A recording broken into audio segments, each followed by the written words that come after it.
નમસ્કાર મિત્રો, આપ નિહાળી રહ્યા છો એક્શન ઇન્ડિયા ન્યૂઝ પર આજના મુખ્ય સમાચારની સાથે હું છું મમતા સેન। સમાચારની શરૂઆત કરતા પહેલા આપ સૌને વંદન। બનાસકાંઠા જિલ્લાના સરહદી વિસ્તાર વાવ અને થરાદ પંથકના સુઈ ગામમાં જીઆરડી ભરતીમાં થયેલા મોટા કૌભાંડનો પર્દાફાશ થતાં સમગ્ર પોલીસ બેડામાં ભારે ખળભળાટ મચી ગયો છે।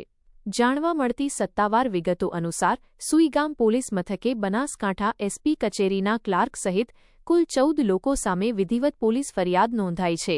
કૌભાંડની વિગતો અને એફઆઈઆર મળતી માહિતી મુજબ એફઆઈઆરમાં બનાસકાંઠા એસપી કચેરીના ક્લાર્ક મહેશ બારોટ અને અન્ય નકલી જીઆરડી જવાનો સહિત 14 શખ્સોના નામ જોગ ફરિયાદ નોંધાવવામાં આવી છે। આ મામલે હવે પોલીસ દ્વારા તપાસનો ધમધમાટ શરૂ કરી દેવામાં આવ્યો છે। ફરિયાદીને ધમકી અને હેરાનગતિ આ સમગ્ર પ્રકરણમાં ઉલટું ચોર કોટવાળને દંડે તેવી પરિસ્થિતિનું નિર્માણ થયું છે।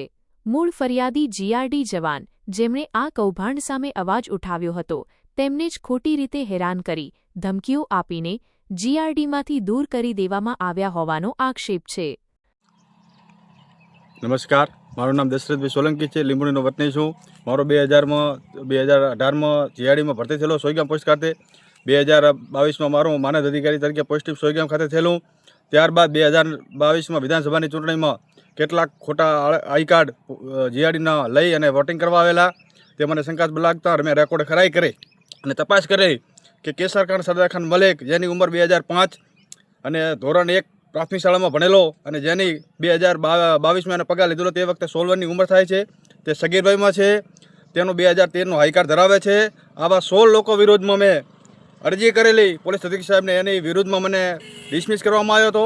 આ દર ડિસમિસ છું છતાં આ લોકોએ આભાર વર્તી સાહેબનો શું ડીવાયએસપીના થરાદનો કે એ લોકોએ તટસ્થ તપાસ કરી મારી અરજીની અને આ સોઈગામ વિરુદ્ધમાં 14 લોકો વિરુદ્ધમાં ગુનો દાખલ કરવામાં આવ્યો છે।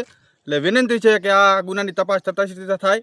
સગીર વયના છે લોકો, ખોટા આઈ કાર્ડ ધરાવે છે, સરકારી નામનો ઉચ્ચાપદ કરેલ છે અને ખોટા ડોક્યુમેન્ટ ઊભા કરી અને સરકારી ચીજને ખૂબ મોટા પાયે નુકસાન કરેલ છે।